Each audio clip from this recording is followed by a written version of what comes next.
Thomas the tank engine has worked his branch line for many years and knows it very well.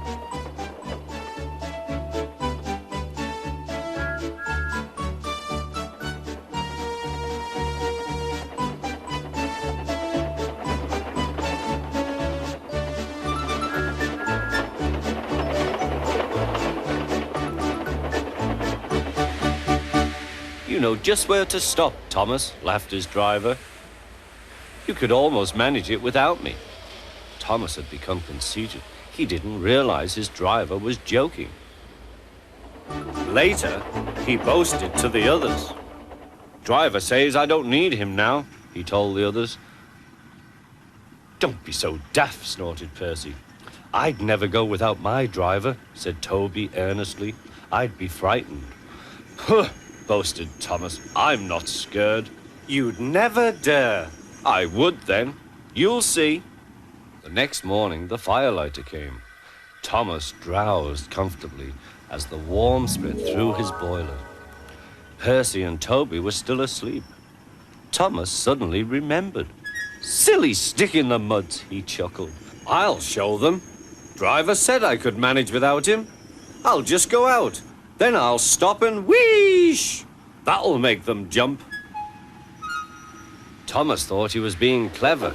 Really, he was only moving because a careless cleaner had meddled with his controls. He soon found his mistake. He tried to wheesh, but he couldn't. He tried to stop, but he couldn't. He just kept rolling along. He didn't dare look at what was coming next.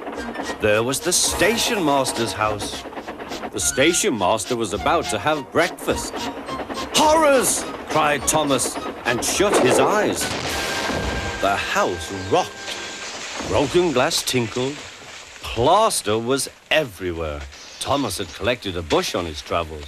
He peered into the room through its leaves. He couldn't speak. The station master was furious. His wife picked up her plate. You miserable engine, she scolded. Just look what you've done to our breakfast. Now I shall have to cook some more. She banged the door. More plaster fell. This time, it fell on Thomas. Thomas felt depressed. Workmen propped up the house with strong poles and laid rails through the garden. Then the Scottish twin engines, Donald and Douglas, arrived.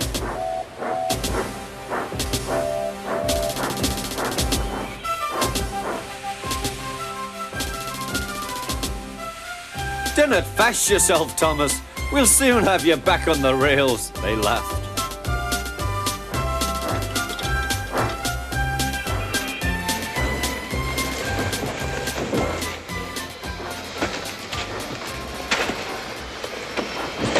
Donald and Douglas, puffing hard, managed to haul Thomas back to safety. Bits of fencing, the bush, and a broken window frame festooned his front, which was badly twisted. The twins laughed and left him. Thomas was in disgrace.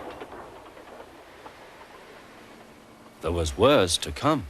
You're in a lot of trouble, Thomas. I know, sir. I'm sorry, sir. Thomas's voice was muffled behind his bush. You must go to the works and have your front mended. It will be a long job. Yes, sir. Meanwhile, a diesel rail car will do your work. A diesel, sir? Thomas spluttered. Yes, Thomas. Diesels always stay in their sheds till they are wanted. Diesels never gallivant off to breakfast in station masters' houses.